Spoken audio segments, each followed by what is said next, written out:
A U.S. Air Force veteran, a longtime local referee, and a faith-based leader often seen speaking up at Clark County School District Board meetings. Pastor M.J. Ivy joins us this week for Nevada Week in person.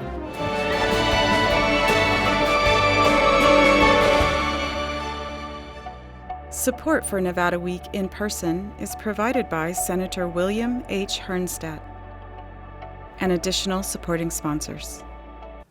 Welcome to Nevada Week in Person. I'm Amber Renee Dixon. Pastor M.J. Ivy leads Kinship Community Church in Las Vegas and strives to improve the lives of Southern Nevada youth through several unique roles, including as an athletics official. Pastor, thank you for joining us. We're going to get to that role with the Southern Nevada Officials Association in a bit, but I want to start with your roots in the church. Raised in St. Louis, Missouri, to parents Deacon Jacob and Barbara Ivy.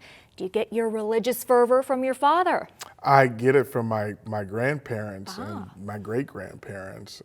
It's been a long history. My parents, Deacon and Jacob and Barbara Ivy, mom and dad, affectionately known, have been married 58 years next month.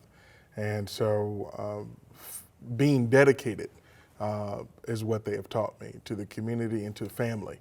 And when you see that, and by the way, family is not just people that are blood related, it's other folks in your community. And when I saw that, my brother and I saw that, it has shaped us to be where we're at today. Does it tend to be a family thing? Oh, all the time. I surprised mom, went to Phoenix the other day just for Mother's Day, just so I can surprise her and tell her how much, I love her. My brother and I are not on the same space all the time. So she was very happy to see both her sons together on Mother's Day. Well, what I went more by that question is, if someone becomes a pastor, is it typical that they have family members prior to them? Oh man, everyone is family. Your cousins are not just your cousins; they're your brothers and sisters. Your longtime friends that have been in the church are not just friends; they're your brothers and sisters. So when I speak of family, I speak of everyone that has an impact in my life, and hopefully I have theirs. You graduated from high school, tried college a couple of years, had some not so much success academically initially, so then you went into the military, the U.S. Air Force, served in the first Gulf War. Yes. How did you reconcile war with your religious beliefs? Very easily. My father served in Vietnam as well and had the same thing, and it was just prayer, because where they classify you, where you put you, I don't want to take a human life, but I will defend this country. And there was no other doubt about that. But the Air Force, they always like to kid us, we push a lot of buttons, and we do. But we're just very smart at it and what we do. The military in itself is the greatest in the world. I do not regret one day, 1 minute of serving in the United States Air Force out of Shepherd Air Force Base in Wichita Falls, Texas. And proud to do it and would do it again if I could, I promise you. What do you mean by the Air Force pushes buttons? Oh, well, we always kid about our Army and Marine buddies and the Navy, and they kid about us that we don't really, not a part of the military, we just know how to push buttons. I said, well, you got to be smart enough to know how to push the right button. That's all we tease about. But we all, what I love about veterans and all of us, let danger walk through the door and you'll see all of us stop kidding and we form one tight unit.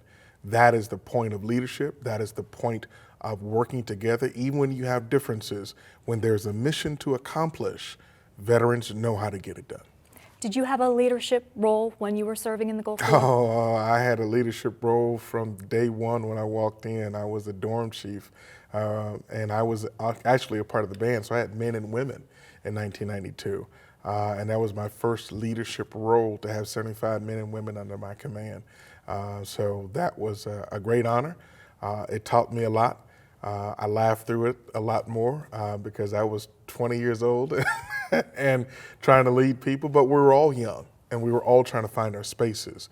And when you can be an inspiration to somebody who's 2 or 3 years younger than you, or someone that's the same age, and you find camaraderie, but you find friendship and you find brotherhood and sisterhood. And it was important to me. So I've worked with men and women for a very long time, even before basketball.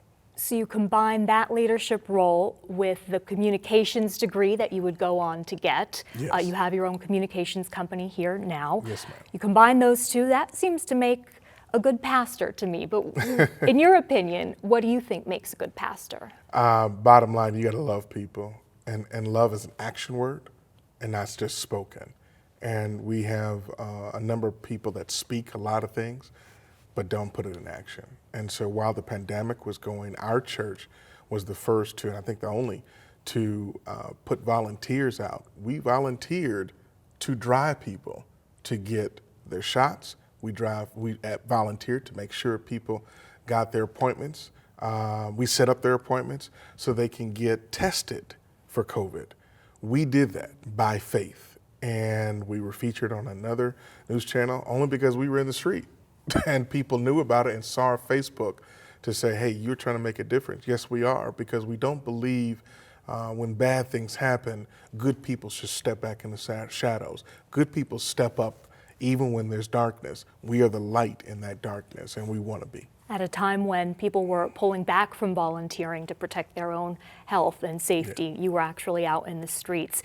You deal with Southern Nevada's young people both directly and indirectly, the direct method being as a referee. How did you start with that, and what are your experiences like? 1994, I became a basketball referee. I was asked to come to a meeting, and because I played high school and college, they felt, yeah, you probably would be good. And I'm glad for that encouragement. Now that has taught me leadership, that has taught me time management, has taught me to deal with people in a very stressful situation and to remain Youth cool. sports is stressful? Oh my goodness. We're at a time right now where referees of every sport are pulled back. People have retired, people have said, I don't want to deal with this. They're not getting enough pay for what they have to deal with. And you really have to do it for love, for the game, for love for the kids.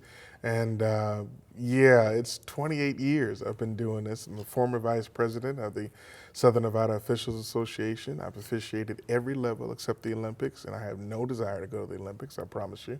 I just love officiating the game because it brought me so much joy. It brought me so much opportunity across this country. I've officiated from Portland to Florida, or Seattle to Florida, down that way, and then from New York to San Diego, all crisscross this country. And people are good. Everyone is a good person. We have bad apples, but you learn how to deal with everything in 28 years. Fights on the floor, people who will spit on you, people who will want to push you, but you have to remain steadfast and unmovable and always abounding, and you will find success, I promise you. What's it like dealing with the parents versus the children? Children are always easy to me because I look like somebody's dad, and my dad was no punk. So, so you just look like, hey, you better calm down and relax. Parents, I have to remind them that this is a uniform, and I'm a parent too, and I have no dog in the fight. I'm not gonna cheat your kid, but they're kids. Let's let them have fun. Let's let them enjoy themselves, and let them learn some lessons in life that will help them down the road. If we become helicopter parents, then we're not allowing them to make the mistakes that help them grow and develop personalities and the wherewithal to make it through life. And when I mentioned the more indirect work that you do with children and teens, it's through the Clark County School District, sitting on several important task forces, most recently the Antiracism, Inclusion, and Diversity Task Force. That was created last year. This year you came out with a policy that was approved and is being utilized.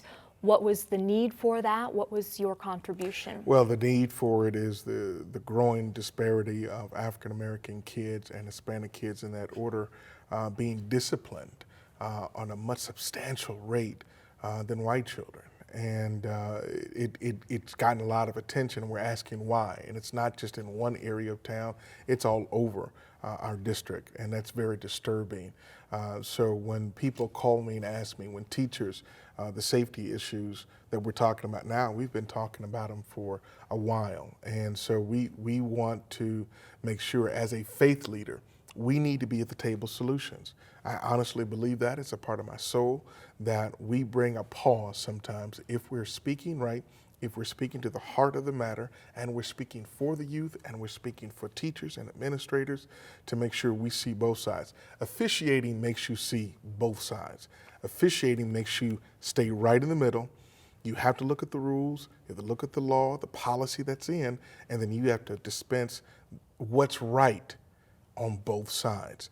And when you have kids, and I've watched them, those same youth are on the basketball court, those same youth are on the golf course, the same youth are on football and the soccer fields. They're the same kids. And when you have issues and troubles, we have to speak to the heart of what's going on. And a lot of it is domestic violence is home, not having access to the computers the way they need to finish their homework, not having people that really honestly care, not in talk, but again, in deed. And when you have that, lastly, kids are hungry, not just for knowledge, but physically hungry. And when you have kids that their only meal is going to be at the school, it's a struggle. And we have to take pause, really realize a baby doesn't cry just because it wants to annoy you. It cries either because it's hungry, it's in pain, or it just doesn't want to go to sleep. And because of that, you have to figure out one of those three or sometimes four things, but they're not crying just to annoy you. You have to take the time to listen, understand, and when you do, I promise you, those kids and those youths really want to listen. They want to be disciplined, but they want to be disciplined in a positive way, in the right way, that they can see something for themselves in the future.